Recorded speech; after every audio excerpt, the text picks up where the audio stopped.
Astaghfirullah. Assalamualaikum warahmatullahi wabarakatuh. Alhamdulillah wassalatu wassalamu ala Rasulillah wa ala alihi wa sahbihi wa mawalah wa la hawla wa la quwata illa billahi wa ba'du.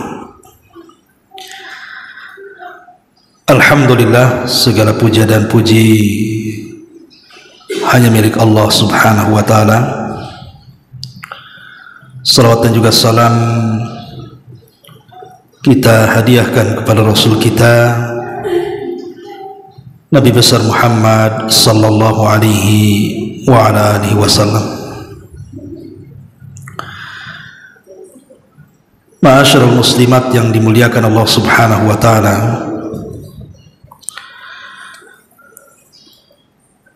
pagi ini kita akan membahas tentang sifat-sifat orang-orang yang dibenci Allah subhanahu wa ta'ala. Ma'asyiral muslimat yang dimuliakan Allah azza wa jalla, ada sebuah hadis yang dikeluarkan oleh Imam Al-Bukhari dan Muslim dari hadis Abi Hurairah radhiyallahu anhu. Nabi sallallahu alaihi wasallam bersabda, "Innallaha idza ahabba 'abdan da'a Jibril alaihi salam." Apabila Allah subhanahu wa ta'ala mencintai seorang hamba, maka yang pertama kali dipanggil adalah Jibril. Faqala, dan Allah subhanahu wa ta'ala mengatakan, "Inni uhibbu fulana." Wahai Jibril, aku sangat mencintai si fulan. Fa'ahibbahu, kamu harus ikut mencintainya. Maka Jibril pun kemudian mencintai orang yang dicintai Allah subhanahu wa ta'ala. Thumma yunadi fis sama. Setelah itu Jibril memanggil seluruh malaikat yang ada di langit, kemudian mengatakan, "Ya malaikat Allah, innallaha yuhibbu fulanan fa'ahibbuhu fayuhibbuhu ahlus sama." Kata Jibril, "Wahai malaikat-malaikat Allah, sesungguhnya Allah subhanahu wa ta'ala sudah mencintai si fulan, maka kalian harus mencintai si fulan sebagaimana Allah mencintainya." Maka semua penduduk langit pun akhirnya mencintai si fulan yang Allah subhanahu wa ta'ala cintai. Thumma yudha'u lahul qabul fil ardi. Kemudian Allah subhanahu wa ta'ala tanamkan kepada hati-hati manusia yang ada di bumi untuk ikut-ikut mencintainya. Lihat bagaimana keutamaan orang yang dicintai Allah.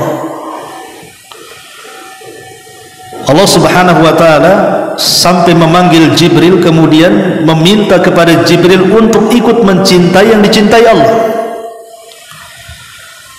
Bahkan Jibril mengajak seluruh pasukan malaikat untuk ikut mencintainya juga. Ketika itu sudah terjadi, maka Allah subhanahu wa ta'ala tanamkan kecintaan kepada penduduk bumi. Tapi sebaliknya, lihat lanjutan hadis, "Wa idza abghadha 'abdan." Apabila Allah subhanahu wa ta'ala membenci seorang hamba, da'a Jibril, maka Allah pun memanggil Jibril. Fayaqul, dan dia mengatakan, "Inni ubghidu fulanan." Sesungguhnya aku sangat membenci si fulan, maka engkau harus ikut membencinya juga. Maka Jibril pun ikut membenci apa yang Allah benci kepada si fulan itu. Thumma yunadi fis sama. Kemudian Jibril pun memanggil seluruh malaikat yang ada di langit dan mengatakan, "Innallaha yubghidu fulanan fa'abghidu, sesungguhnya Allah subhanahu wa ta'ala sangat benci kepada si fulan, kalian harus ikut membencinya. Maka semua malaikat ikut membenci orang yang dibenci Allah. Thumma tudha'u lahul baghdha fil ardi, maka Allah letakkan permusuhan kepada manusia dengan tidak mencintai orang yang tidak dicintai Allah subhanahu wa ta'ala. Lihat, di sini ada dua kelompok. Kelompok yang pertama adalah orang yang dicintai Allah, yang berimbas kepada cintanya Jibril kepada dia, yang berimbas kepada seluruh malaikat ikut mencintainya, yang berimbas kepada seluruh makhluk bumi, manusia bahkan binatangnya ikut mencintainya. Lalu apa faedahnya? Apa faedah manusia mencintai kita dan apa faedah malaikat mencintai kita?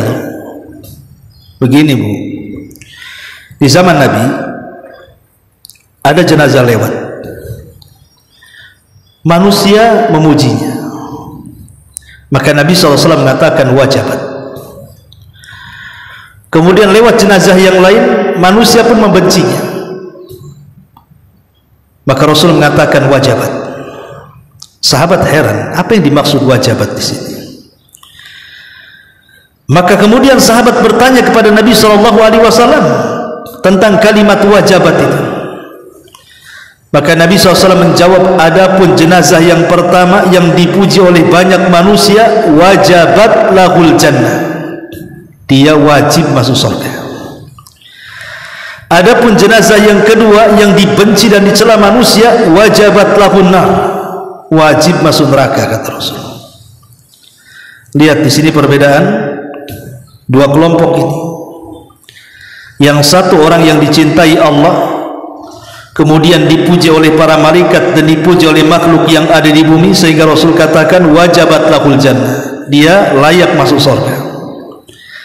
Tapi jenazah yang satunya dicaci maki manusia karena manusia benci sama dia, dan Allah pun benci dengan dia, dan malaikat pun benci dengan dia.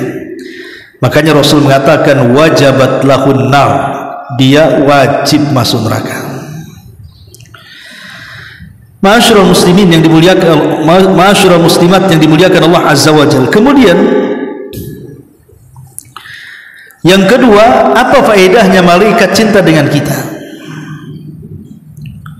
Ya jelas, malaikat itu yang mencatat amalan kita, yang hari-hari mengawasi kita, bahkan yang mencabut nyawa kita dan begitu seterusnya.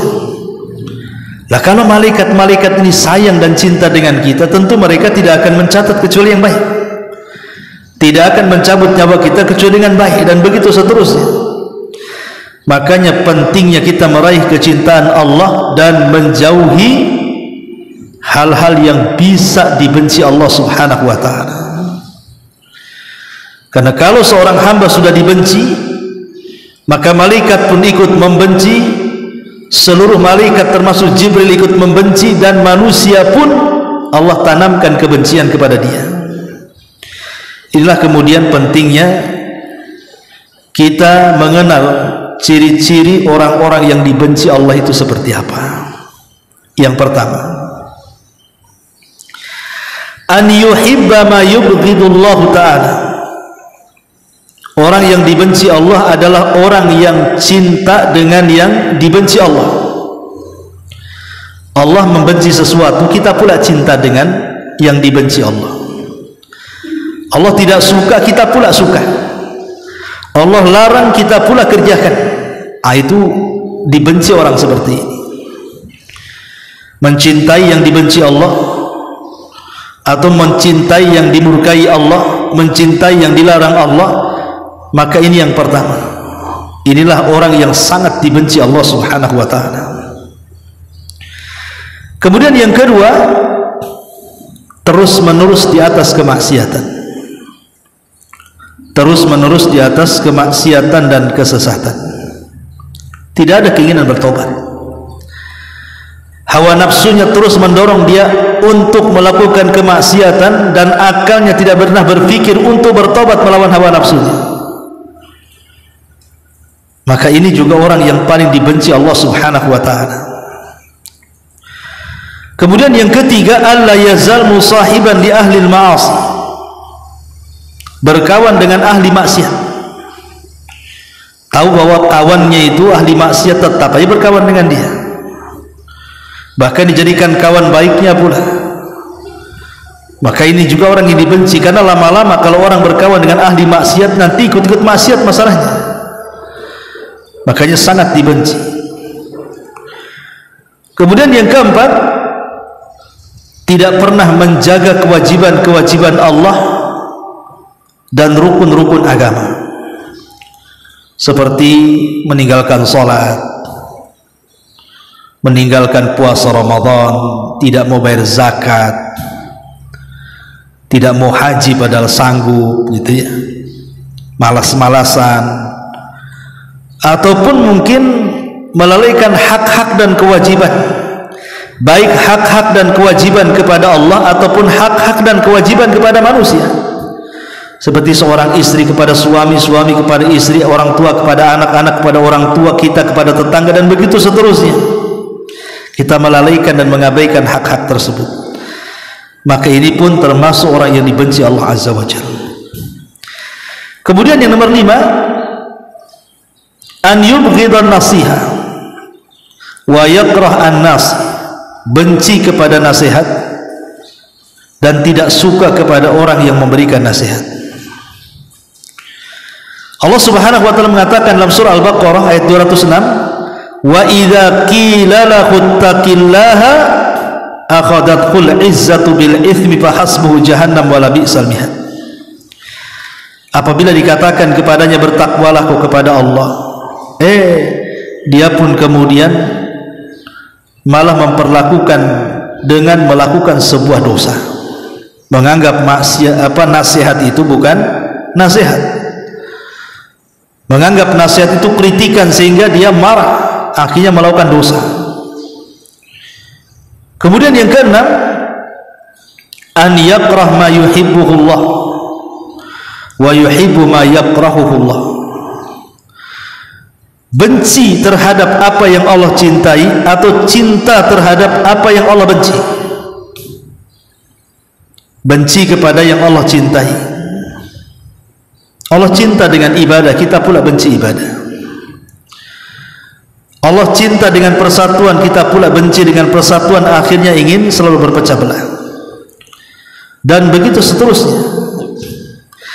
Kemudian yang nomor 7, an yakuna min ahli al-mira'ati wat tasmi' wa min ahli al-fakhri wal khuyala, orang yang suka berdebat, orang yang sombong, orang yang yatarafa, mengangkat dirinya di atas kedudukannya, maka ini orang yang dibenci oleh Allah Azza wa Jalla. Jadi Allah Subhanahu wa ta'ala tidak suka dengan orang-orang yang sombong dengan kata-katanya, kemudian merasa tinggi dibandingkan orang lain, dan dia pun suka berdebat. Makanya nanti pada hari kiamat, orang-orang yang sombong di dunia ini akan dikecilkan badannya seperti semut, bahkan leher neraka akan keluar, kemudian mengancam kepada setiap orang yang sombong dan akan disambarnya. Makanya kenapa orang seperti ini sangat dibenci Allah Subhanahu wa ta'ala. Kemudian yang nomor 8, seseorang meletakkan loyalitas kepada di luar agamanya. Dia meletakkan loyalitas kepada orang kafir, kepada orang munafik, dan dia tidak meletakkan loyalitas kepada Allah, Rasul, dan orang-orang yang beriman, tapi dia letakkan loyalitas itu kepada selain Allah, Rasul, dan orang-orang yang beriman. Maka ini meletakkan wala yang salah, termasuk orang yang dibenci Allah Azza wa Jalla. Kemudian yang nomor 9, an yakuna sa'yuhu lid-dunya hasithan wa huwa ghafil an amril akhirah. Orang yang hidupnya hanya menghabiskan untuk mengejar dunia, lupa pula dengan akhirat. Pada Allah Subhanahu wa taala mengatakan bal tu'thirunal hayatad dunya wal akhiratu khairun wa abqa. Bahkan kalian lebih mengejar kehidupan dunia padahal akhirat itu lebih baik, lebih kekal. Maka orang yang kemudian himmahnya, keinginannya hanya dunia saja, tidak ada terbetik akhirat sama sekali, ini orang yang paling dibenci oleh Allah Subhanahu wa taala. Makanya dengan tegas Nabi SAW mengatakan ta'isa abdu dinar wa ta'isa abdu dirham, celaka hamba-hamba dinar dan celaka hamba-hamba dirham, hamba dunia.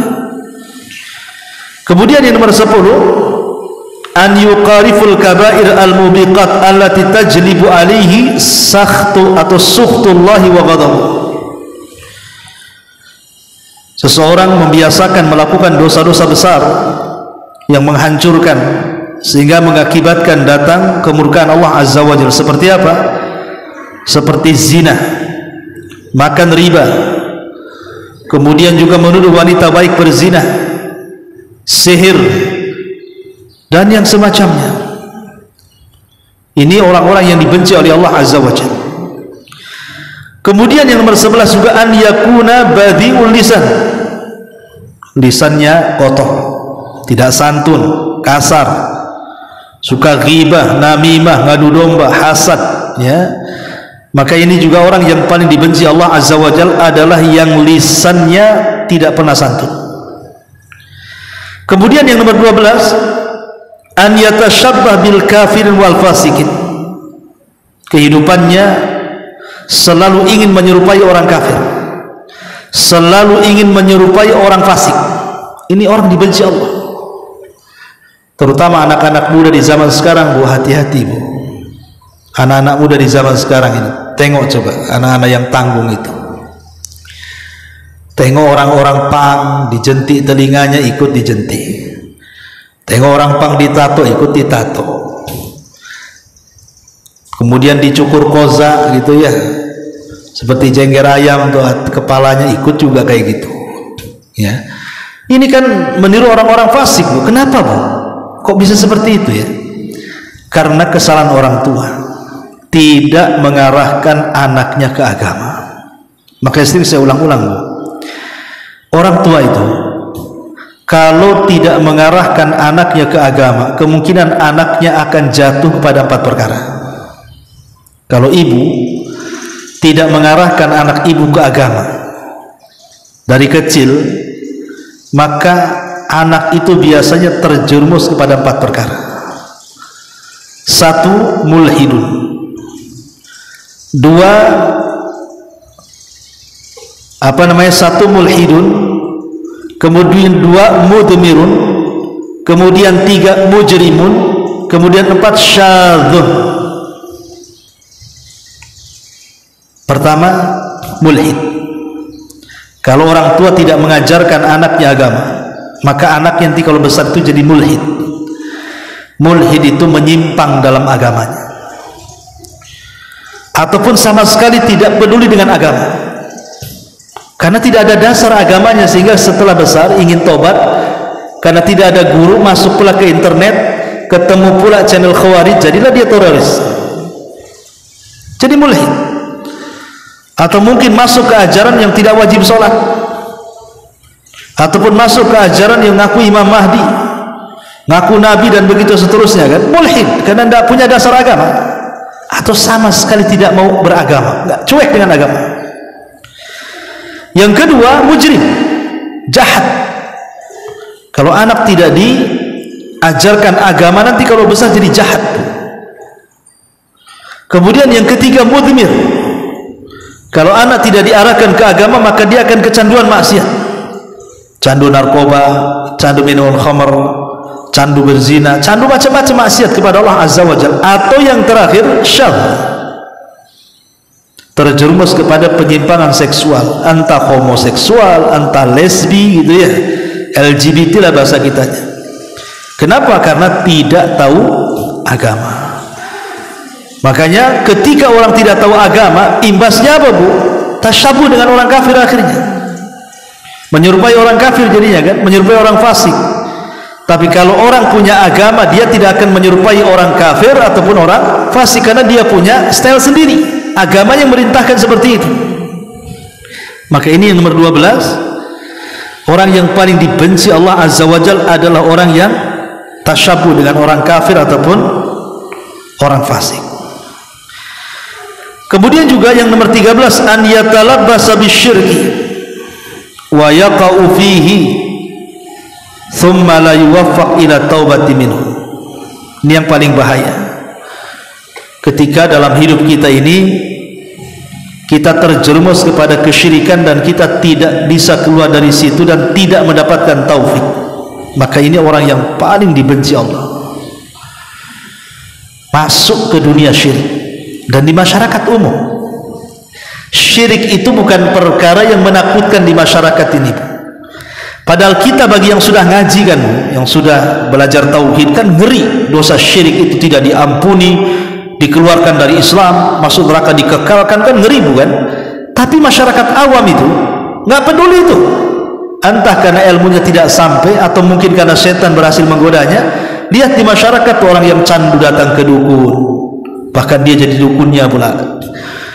Orang yang suka dengan tangkal dan jimat, orang masih yakin dengan kelenik-kelenik, itu kan masih ramai di masyarakat itu.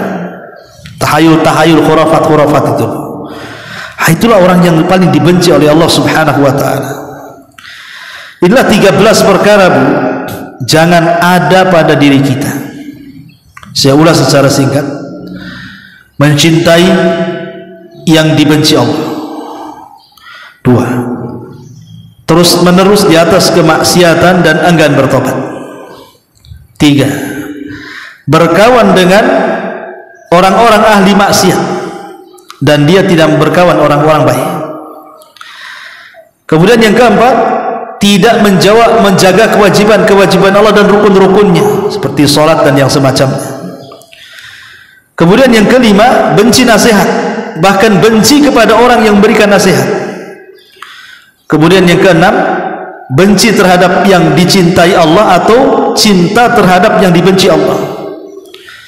Kemudian yang nomor 7, sombong. Dia ingin dirinya merasa tinggi dibandingkan yang lainnya, sehingga kalau berdebat dia ingin menang sendiri. Kemudian yang nomor 8, lemahnya wala wal bara, meletakkan loyalitas harusnya diberikan kepada Allah, diberikan kepada Rasul dan orang-orang yang beriman, dia berikan pula kepada musuh-musuh Allah, musuh-musuh Rasul dan musuh-musuh orang yang beriman. Kemudian yang nomor 9, usahanya hanya untuk dunia saja. Mulai dari dia bangun sampai dia tidur, kemudian bangun lagi, di otaknya dunia, dunia, dunia, tidak ada yang lain. Maka ini juga orang yang paling dibenci Allah. Kemudian nomor 10, membiasakan terjerumus kepada dosa besar yang menghancurkan kehidupannya, seperti makan riba, berzina, menuduh orang, sihir dan yang semacamnya. Ini pun orang-orang yang dibenci Allah Azza wa Jalla. Kemudian juga yang nomor 11, badiul lisan, lisannya badi, lisannya itu tidak ada santunnya, yang keluar itu ucapan-ucapan yang kotor. Maka ini orang yang paling dibenci oleh Allah Subhanahu wa ta'ala. Kemudian yang nomor 12, tasyabuh dengan orang kafir, tasyabuh dengan orang-orang fasik, dan membenci ahli iman. Nah, ini juga orang yang dibenci oleh Allah Azza wa Jalla. Dan yang terakhir, yang paling parah adalah seseorang menghiasi kehidupannya dengan kesyirikan, terjerumus dengan kesyirikan kepada Allah Azza wa Jalla, dan seolah-olah syirik itu bukan dosa yang paling besar bagi dia, seolah-olah biasa, seolah tidak ada apa-apanya. Makanya kenapa Abu Bakar Siddiq radhiyallahu mengajarkan kepada kita, Bu, supaya terhindar dari kesyirikan. Maka bacalah setiap zikir solat. Ibu selepas solat itu kan ada zikirnya tuh.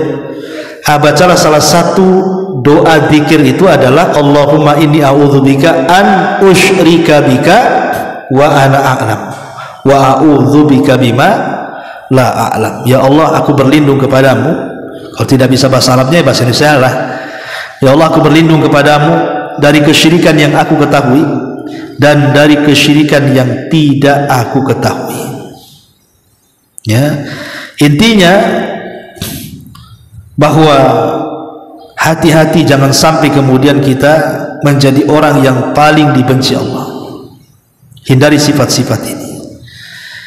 Karena ada hadis yang mengatakan, innar rajula la ya'malu bi amali ahli an-nar hatta ma yakunu bainahu wa bainaha illa dhira' fayasbiqu alaihi al-kitab fayamalu bi amali ahli al-jannah fayadkhulul jannah.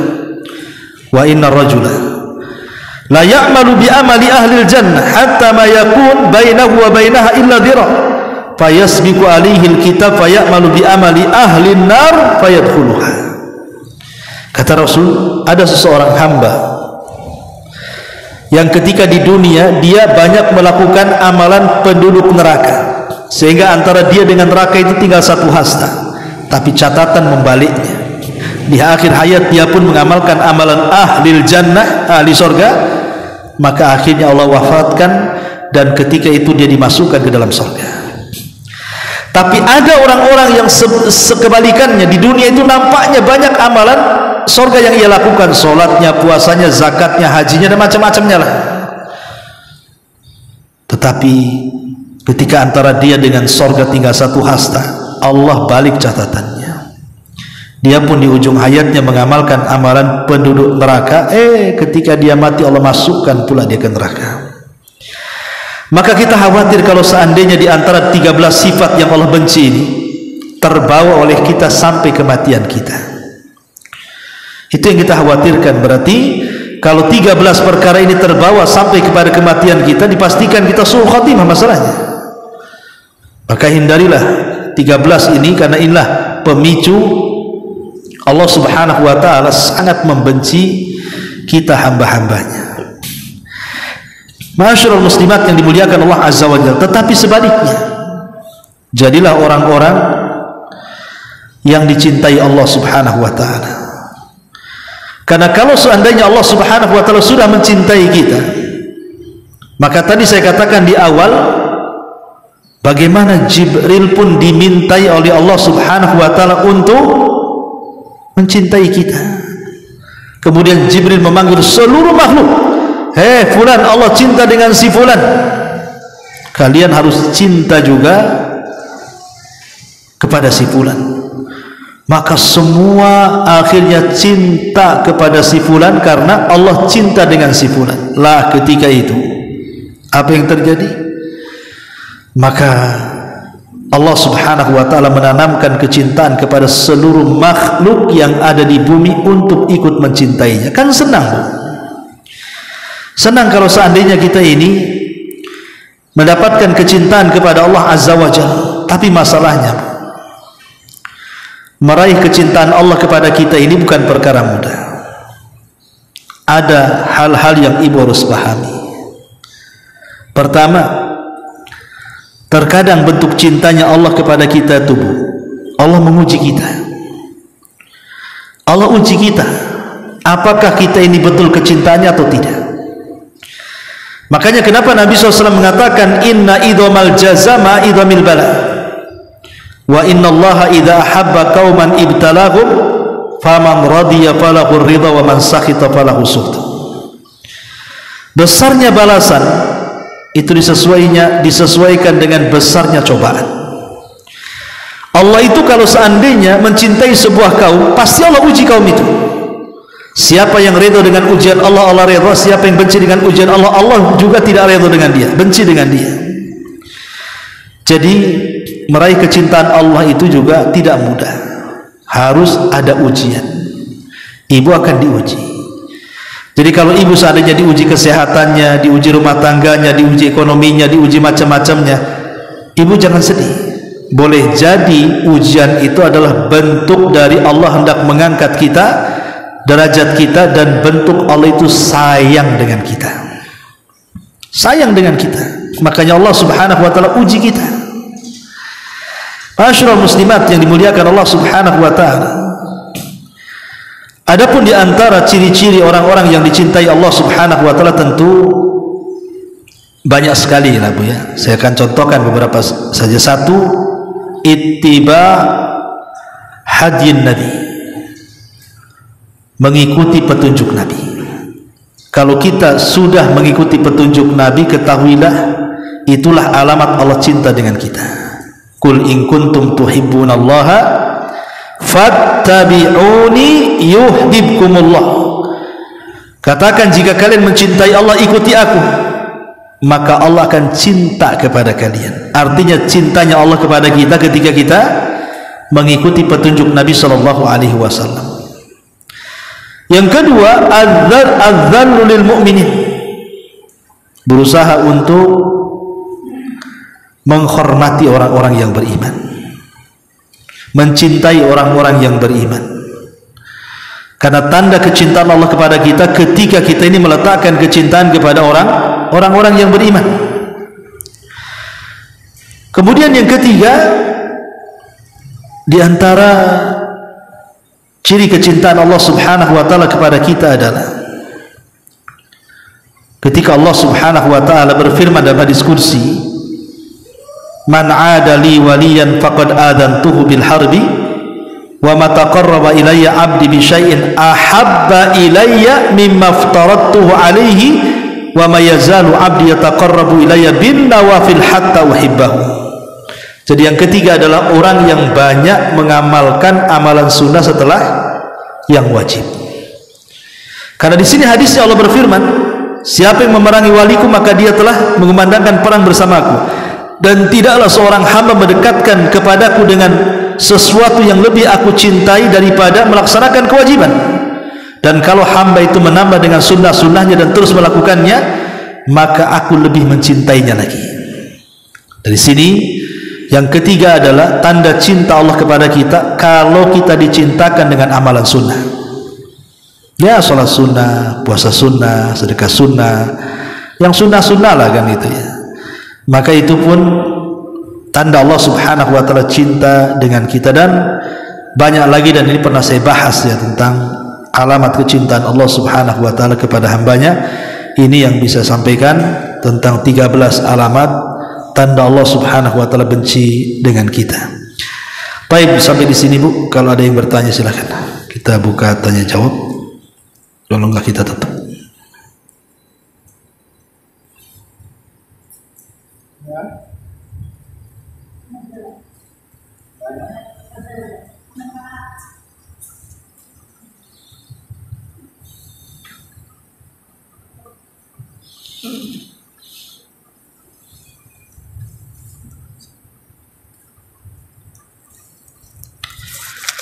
Iya, ada jawab pertanyaan. Mohon penjelasan kenapa bid'ah dikatakan lebih dahsyat bahayanya daripada dosa besar. Iya. Karena kalau dosa besar itu Bu,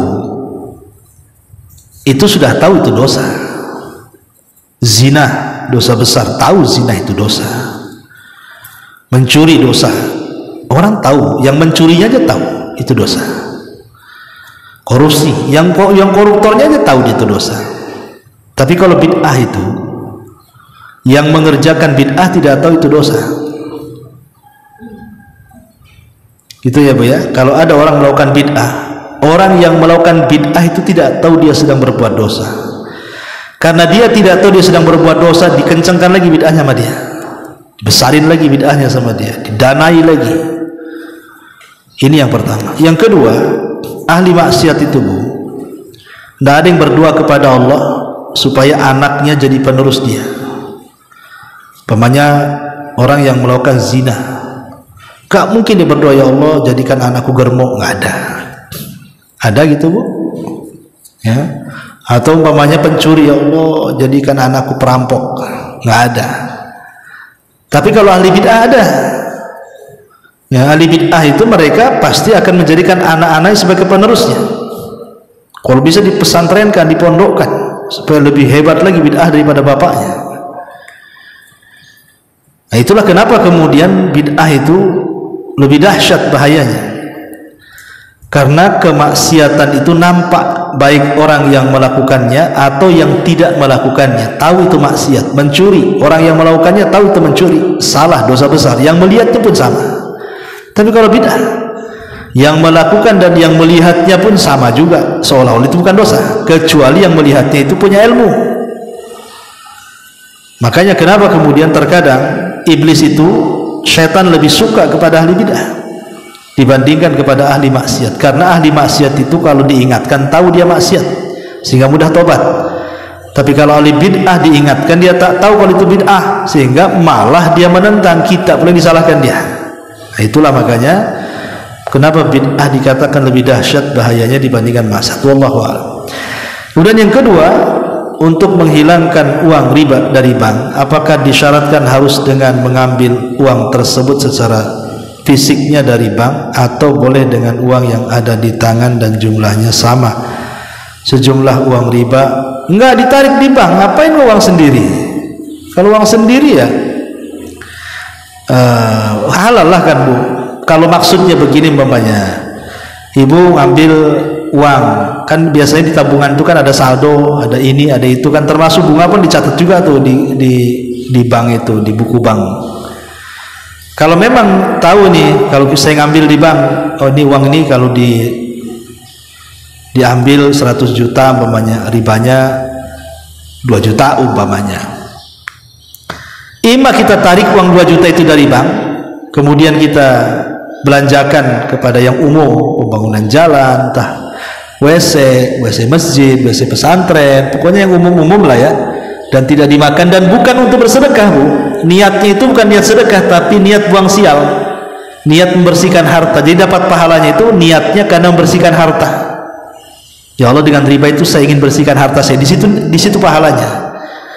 Bukan sedekah, karena sedekah itu harus dari barang yang baik kepada yang baik. Innallaha thayyibun la yaqbalu illa thayyiba. Allah itu baik, tidak menerima kecuali yang baik. Jadi uang riba itu bukan untuk itu. Tapi kalaupun namanya kita nominalkan dengan uang yang ada di tangan, kita ganti dulu baru kita itu diambilnya, tidak masalah. Intinya bahwa uang itu dikeluarkan, jangan dibiarkan. Itu riba, nggak usah diambil. Enggak diambil, ya tetap diambil, kemudian kita lemparkan ke fasilitas-fasilitas umum. Niatkan sebagai pembersih harta itu, dan di situ pahalanya. Wallahu a'lam. Ya, sampai di sini. Subhanallahi bihamdika, asyhadu an la ilaha illa anta, astaghfiruka wa atubu ilaik. Allahu ta'ala alam. Assalamualaikum warahmatullahi wabarakatuh.